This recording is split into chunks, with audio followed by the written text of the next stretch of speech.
A clergy house is the residence, or former residence, of one or more priests or ministers of religion. Function. Clergy houses are typically owned and maintained by a church, as a benefit to its clergy. The practice exists in many denominations because of the tendency of clergy to be transferred from one church to another at relatively frequent intervals. Catholic clergy houses in particular may be lived in by several priests from a parish. Clergy houses frequently serve as the administrative office of the local parish as well as a residence. They are normally located next to, or at least close to, the church their occupant serves. Partly because of the general conservationism of churches, many clergy houses are of historic interest or even importance. In the United Kingdom, the 14th-century Alfriston clergy house was the first property to be acquired by the National Trust. It was purchased in a state of near ruin in 1896 for £10, the vicarage having moved elsewhere long before. In some countries where the clergy houses were often rather grand, they have now been sold off by the churches, exchanged for more modest properties.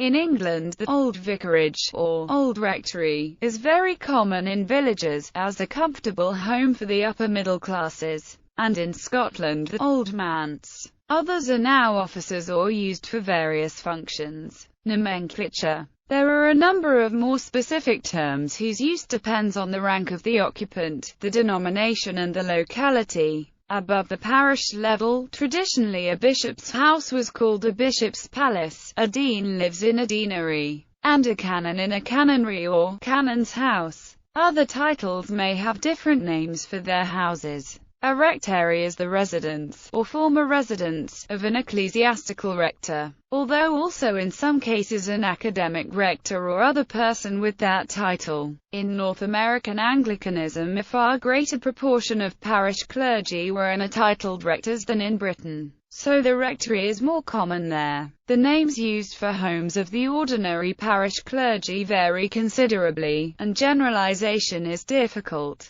In the Anglican Communion, vicarage or parsonage, and rectory if appropriate. Roman Catholics use presbytery, priest's house, clergy house, parochial house, chapel house, and rectory if appropriate. In the Philippines, the term convent is used, a direct calque of the Spanish convento. Manse is a Scottish term, used in Scottish Presbyterianism, and general in other parts of the British Isles by nonconformist churches such as the Methodists and the United Reformed Church. Pastorium is the usual term in the southern United States, especially among Baptists. Lutheran churches often use parsonage. Parish house is used by many denominations. Gallery. A rectory in Thuringia, Germany. Holton Vicarage, England, 1739 and still used. An 1887 Catholic rectory in Ohio. The West Manse, Sandy, Scotland. The rectory in Edsliskog, Dalsland, Sweden. Of 1923 rectory in Bachaldolny, Poland. The rectory in Valjo, Upperland, Sweden. Sacred Heart Cathedral Rectory in Davenport, Iowa, USA. Old Rectory of Dushambo, Canada.